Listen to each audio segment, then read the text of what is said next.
and welcome to another round of highly questionable things. No one more highly questionable than this guy, Izzy Gutierrez. What do you like on the show today, Izzy? Toronto. Oh, come on, Papi. Couldn't have said it better myself. Dale, Papi.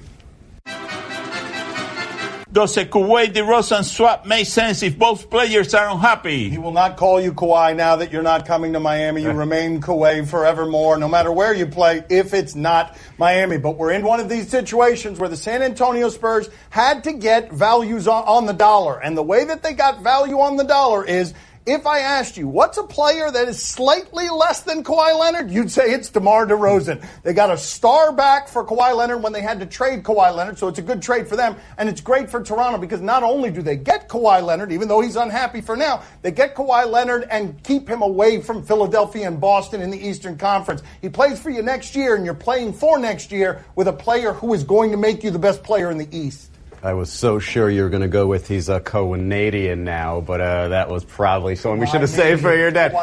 Here's the thing, from the Toronto angle, I think it's a great move. I think you almost have to do this because you have a couple of options. You can stay with the team you have, maybe make a couple of minor changes with a new coach, and hope to sort of recreate what you did last year as a number one seed, and then assume that because LeBron's not there, you can possibly beat the Celtics or the Sixers or whoever's in front of you to get to the finals.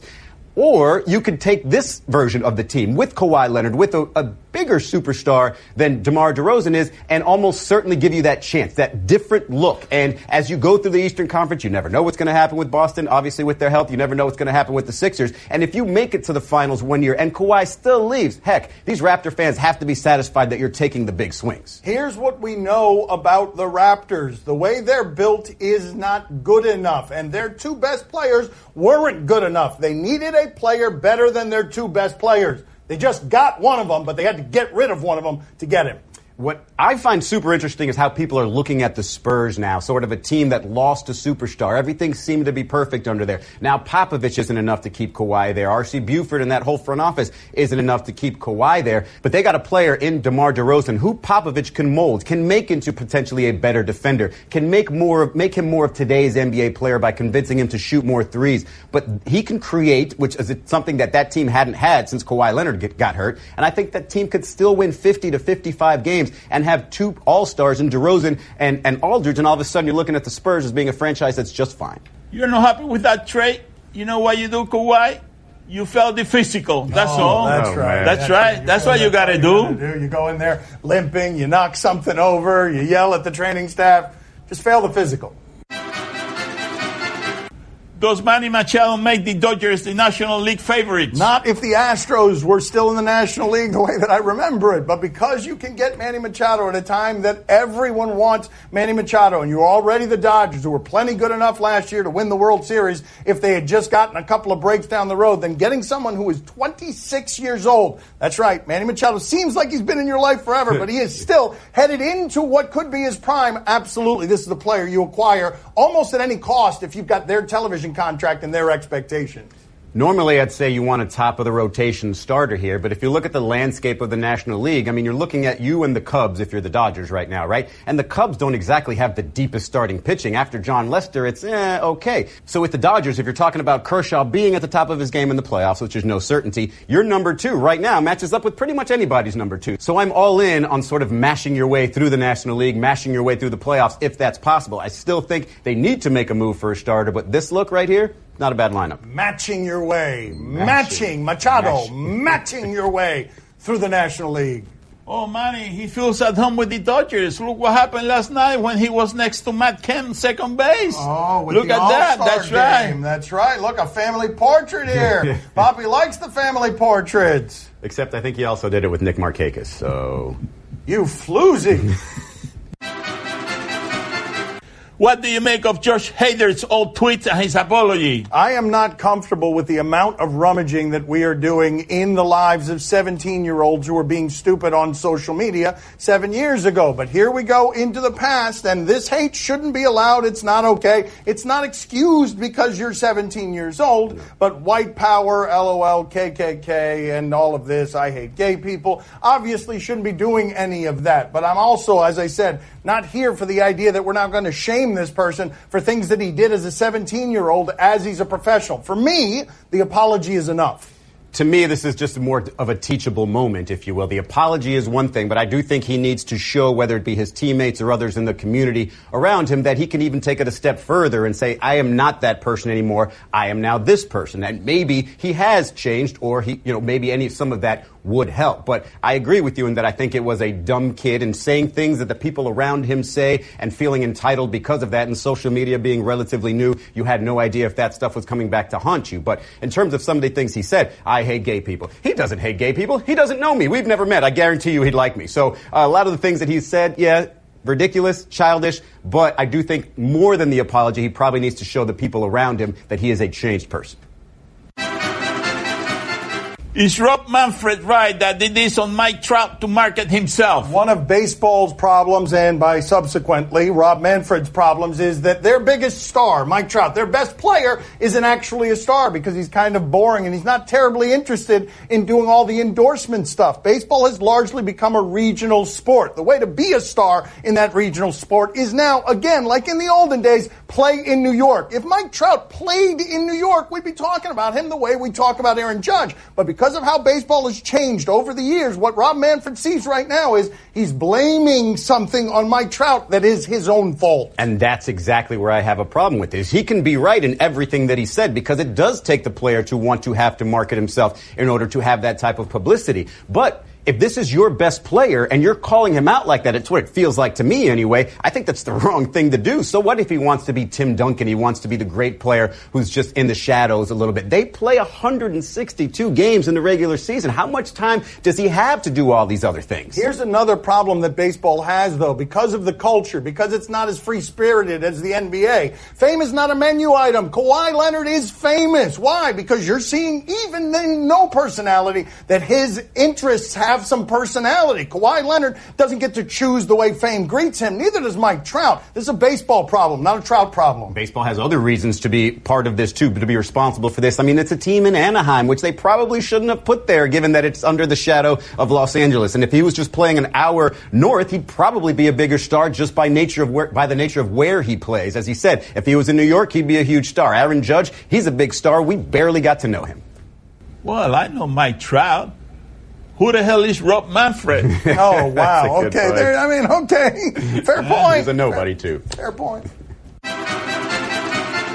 Is Todd Gurley right to be jealous of NBA money? If you are the running back for the LA Rams, used specifically that way, a lot of carries, a lot of touches, a lot of thrown balls, you know that you are disposable and you are using up the miles to make money that your body has in it. You're going to use them up very quickly. So, of course, you want guaranteed money. You want guaranteed money because across the street in Los Angeles, Clayton Kershaw is making a lot more money than you. All of it is guaranteed. And if his body breaks down in a sport where it's less likely to violently break down, you've got a situation where he's looking at this and saying, look, DeMarco Murray just retired at 30 years old. We've got to get our money when we can.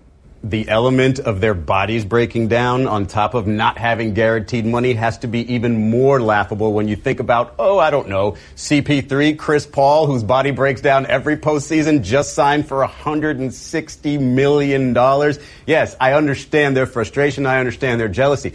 I'd argue that it's more difficult to be an NBA player just because of the facts. Probably height plays a factor. There's less players involved, so the numbers are slimmer. But the gap in terms of what you are as an entertainment value, one versus the other, is not that huge. In fact, it could be more of an NFL thing than an NBA thing.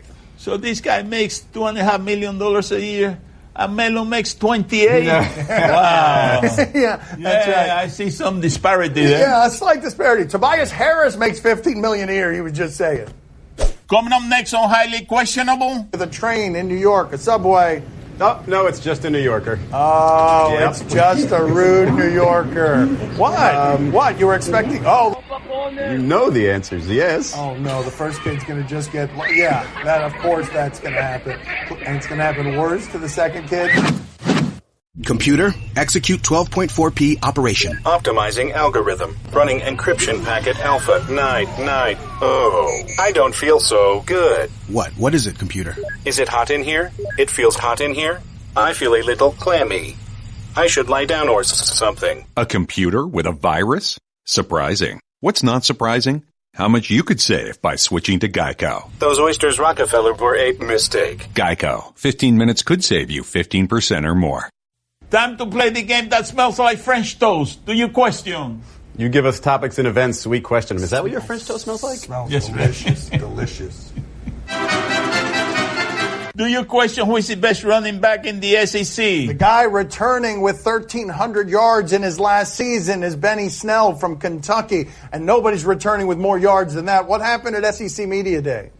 Who's the best running back in 2018? Best running back of 2018 is Benny Snell Jr.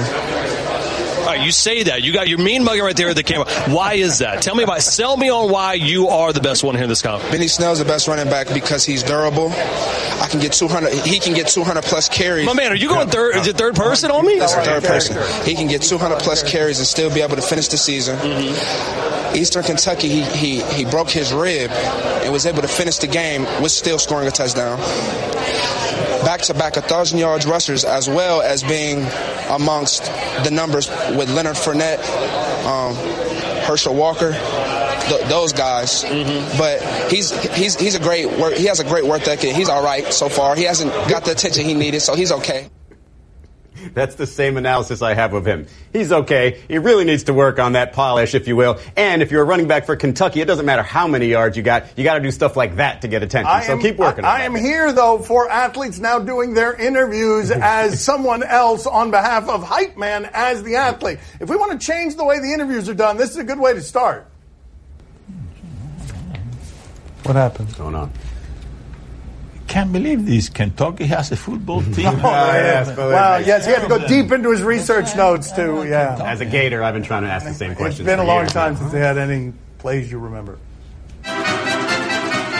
Do you question why he needed to take the train? Why? Who needed to take the train? Is it someone chasing a train? Is it someone on a train? Let's check in with a train in New York, a subway. Oh, no, it's just a New Yorker. Oh, Yep. It's just a rude New Yorker.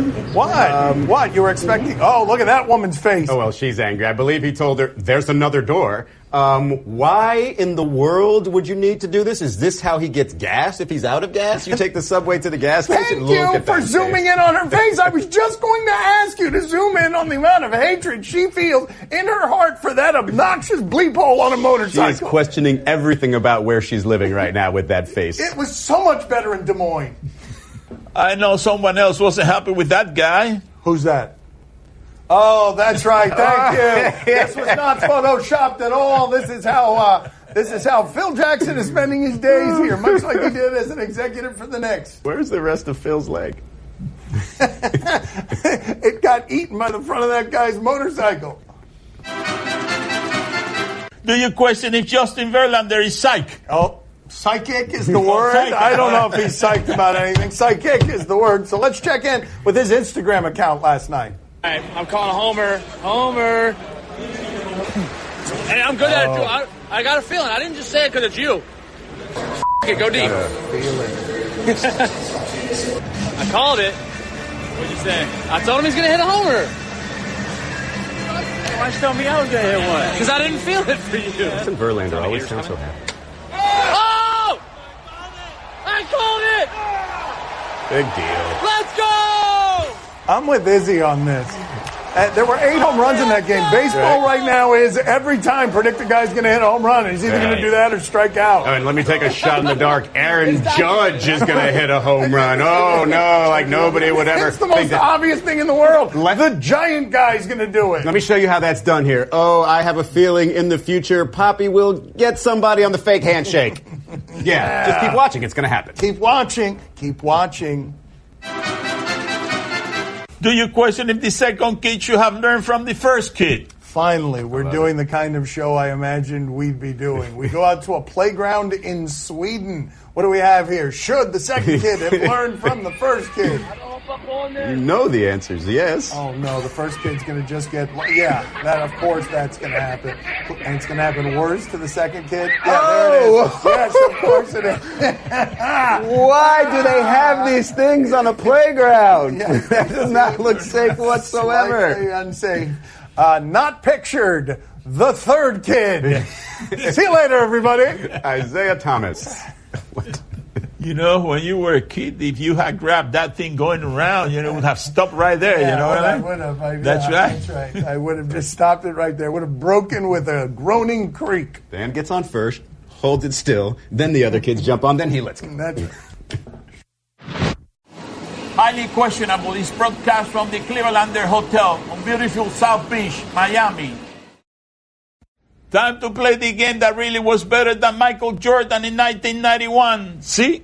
Or no? Who was better than Michael Jordan in 1991? Who was it? You tell us what to watch on television tonight. We tell you if we're intrigued.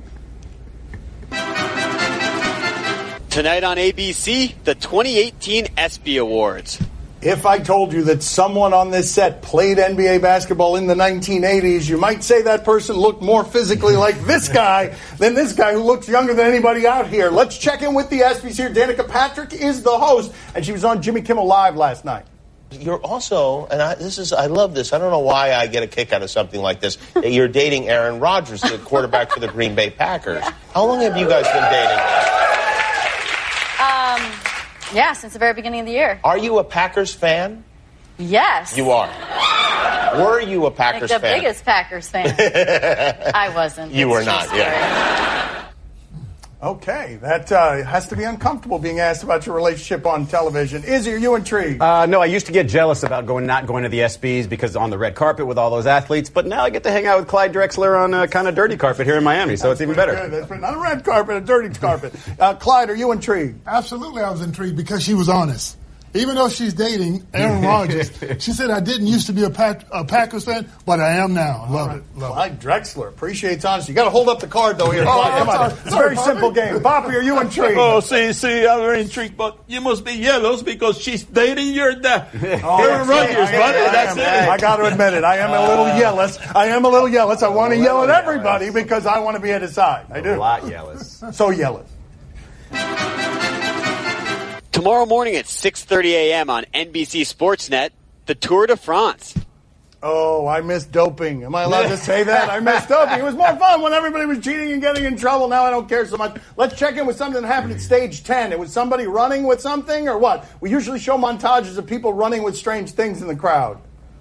What is that? What? Was that that's another bicyclist right there. Oh, man, there's an event I would watch. Yeah, I would follow that before I'd follow what we're watching. Izzy, are you intrigued? No, but what does intrigue me about the Tour de France is how it sneaks up on you every single year. You never know when it's around until it's around for a month. It's the same time every year. I don't know why it's July. I don't know why it's sneaking up on him. Clyde, are you intrigued? I am intrigued because it's a long tour. You never know how far they're going, but they just keep moving. They just kind of like his career, really. How many years did that last? It just kept going. Papi, are you intrigued? Oh, see, I'm very intrigued. I'm always looking for one guy in there. The guy running with the pig. You know what I mean? That's my favorite one. The guy with the pig. That's my guy. That's right. 6:30 in the morning. I'll be watching for him. My father's looking for the fans here. We'll show the pig running with the man. And also love when things go wrong. Yes, we love when things go wrong. Is this the Tour de France? This is also the Tour de France right here. Yes, this is also the Tour de France. Yeah, we have no certainty that these people are doing well. No certainty whatsoever, but it's good video. Oh, here, this is terrible. Oh. This would be terrible if this happened at the Tour de France or anywhere, really.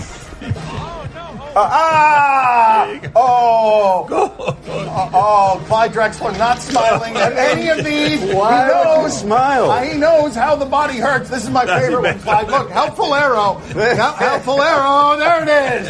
Bang. Did we get a single smile out of Clyde Drexler? Well, the problem is, why would you do that?